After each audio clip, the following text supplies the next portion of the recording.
छपेगी, चाहे जो भी हो अंजाम। अंधभक्तों को मानवीय पीड़ा से कोई सरोकार नहीं, जमूरों के लिए मदारी ही भगवान। कोविड की आड़ में मानव अंगों की तस्करी की आशंका। परिजनों की उपस्थिति में पारदर्शी कफन में लपेटी जानी चाहिए मृतदेह की मांग से अंधभक्तों में सकपकाहट। चमगादड़ों द्वारा दी जाने लगी एफआईआर दर्ज कराने की धमकियां।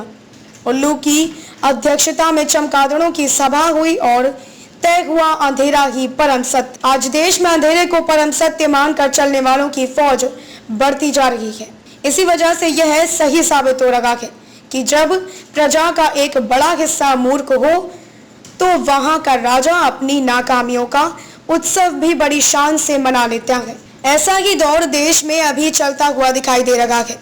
तभी ना नयन ज्योति होते हुए भी ऐसे सूरदासों का इजाफा हो रहा है जिनके अंतर कपट तक बंद हो चुके हैं। ऐसे ही लोगों को अंधभक्तों के नाम से जाना जाता है। एक आदमी की अदूरदर्शिता के कारण आज देश विश्व स्तरीय कोविड-19 की दौड़ में जल्द से जल्द दूसरा स्थान पाने के लिए ब्राजील से संघर्षरत है। कोरोना संक्रमितों का आंकड़ा 30 लाख की सीमा रेखा को छूने के लिए बेताब है। मौतों की संख्या भी 55,000 पार कर चुकी है। तभी ना अंधभक्तों ने देश के मुखिया के कोरोना काल में बचाव के इंतजामात करने के बजाय अमेरिका और चीन के राष्ट्रपति के साथ झूलने पर खुद को गौरवान्वित महसूस किए जाने का नशा अभी तक नहीं उतारा है। देश में अचानक लागू कर दी गई तालाबंदी के साथ ही आवागमन के सारे साधन बंद कर दिए गए।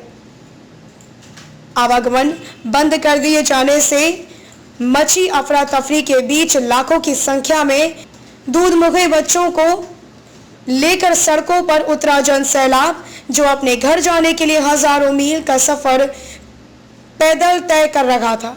इन अंधभक्तों को दिखाई नहीं दे रहा था। इन अंधभक्तों की संवेदनाएं इतनी मर चुकी थी कि ये द्रवित होने के बजाय ताली थाली बजाकर दिया मोमबत्ती जलाकर खुशियां मना रहे थे।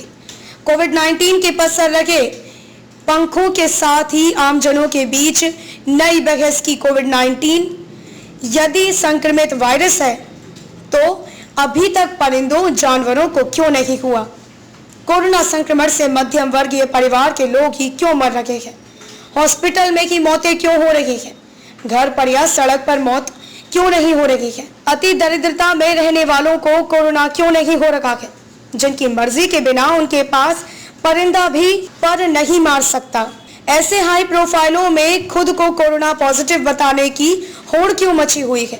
ये कैसा संक्रमण है जो आज पॉजिटिव आता है और चंद दिनों बाद किसी दवा के बिना खुद ही नेगेटिव हो जाता है?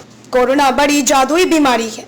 कोरोना की दवाई नहीं बनी है, फिर भी भारी संख्या में मरीज स्वस्थ हो रहे हैं। सारी बीमारियां खत्म हो गई हैं। जो भी मर रहा है कोरोना से ही मर रहा है। यहाँ तक कि मरने के बाद रिपोर्ट मिलती है। कोरोना से मृत हुए व्यक्ति की लाश को परिजनों को देखने तक नहीं दिया जाता। आखिर क्यों?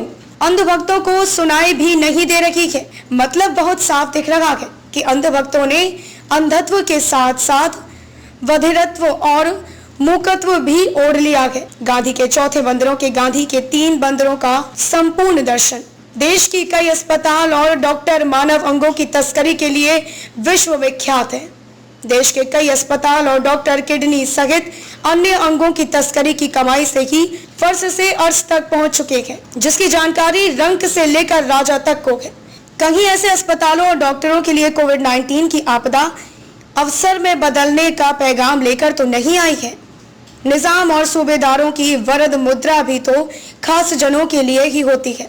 आमजन तो उनके लिए एक वोट से ज्यादा की अहमियत नहीं रखता, खास तौर पर तब जब चुनाव में मुर्दे भी वोट डाल जाते हैं। जिंदा तो वोट डालने की बाट ही जोता रहता है। ये आशंका इसलिए भी बलवती हो जाती है कि परिजनों की गैर मौजूदगी में मृत शरीर को ताबूत में छुपा कर दिया जाता है। इसलिए कोविड की आड़ में मानव अंगों की तस्करी किए जाने की आशंका पैदा होना स्वाभाविक है, जिसे दूर करने का एकमात्र तरीका है कि परिजनों की उपस्थिति में पारदर्शी कफन में लपेट कर मृतदेह दी जाए।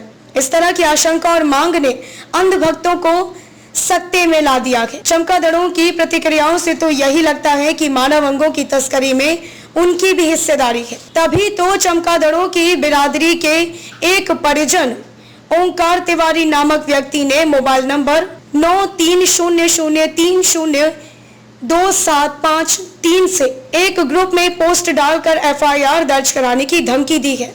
कटनी से लेखक अश्विनी बड़गया, अधिवक्ता, स्वतंत्र पत्रकार की खास रिपोर्ट।